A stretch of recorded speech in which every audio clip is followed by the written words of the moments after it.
So this video is just to show how we're currently set up in Tasmania. We're here for about a month. This is just with the car, no trailer, mainly so my parents and sisters can see how we do it. So if we start in the back of the car, you can see that is kind of the bedroom, if you like. So we've got it's like a foam mattress there. We put a nice blanket on top of it. And we've got pillows and a sleeping bag. And you see we blanked out the side windows there. 2 reasons: it keeps the heat out and it's also nice and private. Sleep a bit better knowing no one's peering in. Fire extinguisher, hopefully won't have to use that. So these are the drawers that are built. It's probably the best thing I ever did to the car. Loads of storage, so this is where obviously all our clothes are. It's an old birthday present from Mum, thank you very much. And down there, I'm not sure if you can see it, but that is the second battery. So that's kind of just charging all our phones. We haven't brought the fridge with us to Tasmania, so it's mainly just for electronics that charges. No solar panel to charge it up either, so it just charges when we're travelling on the road. That is just for tent pegs and splitting wood. Try to have 2 purposes for everything that we bring, so that we're not just got loads of stuff that we're not going to use. So when I built this frame, there's little side parts down here which is useful for storing like umbrellas, butane canisters, jump leads, tools, etc. There's a spade down there. But you know what that's for, don't you? Morning boop. So looking around the car, close that because it's raining. Actually got a plug on the back of there. That's usually to connect power to the trailer when we're towing it, so we can put the fridge in the trailer. I've got lighting in there as well. Obviously when it's dark you can't see in there very well. So the bed frame, actually pretty proud of it. Me and James, my mate, built it. So this part here is a second kind of frame that you just slide on when you want the full bed. Because obviously if you want to use the rear seats, that has to come out. It sits on top of the other half and the seats can come up. I had to put brackets on the car here to rest the platform on. And also put a leg in there, you can probably see, to take more of the weight as well. So that just folds up and then you take the whole thing off. Toolkit just behind there, just in case. And fly netting, so that we can have the windows down and we don't get loads of mosquitoes or even worse, spiders come in the night. It's a bit more blanking out of the windows. So we got a couple of awnings up on the top of the car as well. And you can probably see these light bars are pretty handy underneath the awnings at night. Packed the wife as well. Important to bring her along. So in the front seat, for my bad back obviously. Nice comfy seats. We spend a lot of time chilling in here, just like Vic is, when the weather's not so good like it is today, which is a pretty standard day in Tasmania. Lots of snacks today because it is Vicky's birthday, so we're having a little celebration. She is 26 today. Now if we come around to the front of the car, I'll just show you what I keep in the front. I keep gloves there just in case, you know, we're stuck and have to do something horrible on the car in the rain.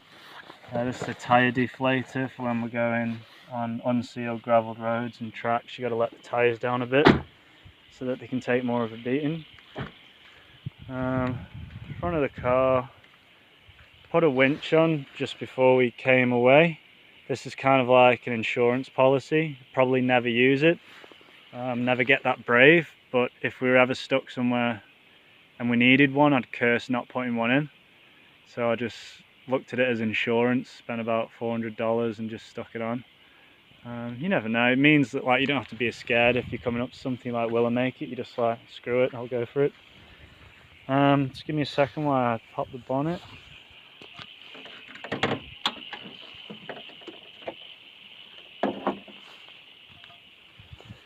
So I know half of you are probably asleep, and if you're not already, this will definitely put you to sleep. Maybe not me old man. This is obviously the engine bay. You can see the winch down there, which is all wired up. A couple of mods that I did up here. The dual battery, ran the wiring through there. It goes underneath the carpet down to the back. So that battery in the back is actually charged from the alternator here. It's got a box here, which means that the back battery can never drain this one, which starts the car and runs the car. So as soon as this battery is up to voltage when you're running, which gets charged from that alternator, it starts sending current through to the rear battery to charge that one. And when you're using the rear battery when the car's off, this battery will never have any current drawn from it for iPods and stuff. So you always know that your car's going to start basically in the morning, which is good.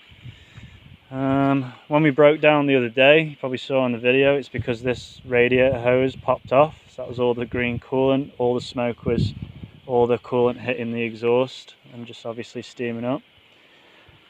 So probably actually used these today. I went through a really deep puddle. These are actually diff breathers. So basically your differential, which is near the bottom of the car, when it gets submerged in water, it can suck the water in for the pressure difference and go into your differential gear oil, and water and gear oil never mix well and you'll end up blowing a diff. So what these do is, this makes sure that they can breathe all the way to the highest point of the engine bay. So unless you get flooded up to there, your differentials are never going to suck in water. Obviously got the snorkel as well, so the engine, theoretically the engine would keep running if the water level was up to here, but obviously you'd be swimming by then. So this is our CB radio. So when you're out in the sticks in the national parks and stuff, there tends to be a channel as you're driving in. You'll see a sign saying channel 14 or something. So you put that on in the car, and then the rangers, if they have any announcements or any roads are blocked, or if you just get into trouble, you can always just radio them if there's no phone reception. Obviously lights on the front there, they're pretty bright. And you can see here the awning when it's out. On the chair here, this is actually a tent that can go all the way around the awning, so we can have like a big room here if you wanted. That's handy for if it's raining a lot. And underneath it there, that green one, that's the fly screen that goes all the way around as well if you just want to keep mosquitoes out or what have you. That's basically it on the car. Reason I bought this car was because it's a 1999, it's petrol. I used to have a diesel. I worked on diesels a lot the last couple of years, which opened my eyes to what a nightmare they are when they go wrong. So I just wanted something bulletproof. It's Toyota, which is always good. My last car was a Nissan, the last one I'll ever buy. They're useless. It came with all the stuff I wanted as well. So it came with these tyres, which are about $1,500 alone, and they were pretty much brand new. It's got steel rims on it, so the alloys have come off. Reason being is if you smack a steel rim, it's not going to crack. You might get a dent in it, but you can always knock it out and it'll get you to the nearest mechanic or tyre shop. It already had the bull bar on. They're $1,200 new. That's obviously if you hit a kangaroo or something, hopefully it's not going to ride off your car. And it had the suspension upgrade here, which is the Dobinson's suspension pack, which is renowned for being one of the best. It's got a 50mm or 2-inch lift, so the car's actually higher up. So obviously you've got better ground clearance to get over rocks and things when you're going. This bull bar is actually angled up so that you can see more of the tyre, so when you're approaching big gradients you can get up them better. Some little things I did, I changed the CV shafts in here, well me and my mate James did, because the boots here were all split open, so anything could have gone in there. So it's just a couple $100 to change them. Luckily we're pretty handy because a mechanic shop will probably charge $500 for the job. yeah, that's it. We're currently in Tasmania on the east coast, heading down to Hobart. Which is the capital if you don't know. We're about 200 k's from there. The coast is just literally over here. We could have camped right on the front, but the wind's been picking up, so we decided to come into the bushes a little bit so that we can have the awning out, because when it's windy you don't want the wind to pick up the awning and throw it around. I've broken one already from that.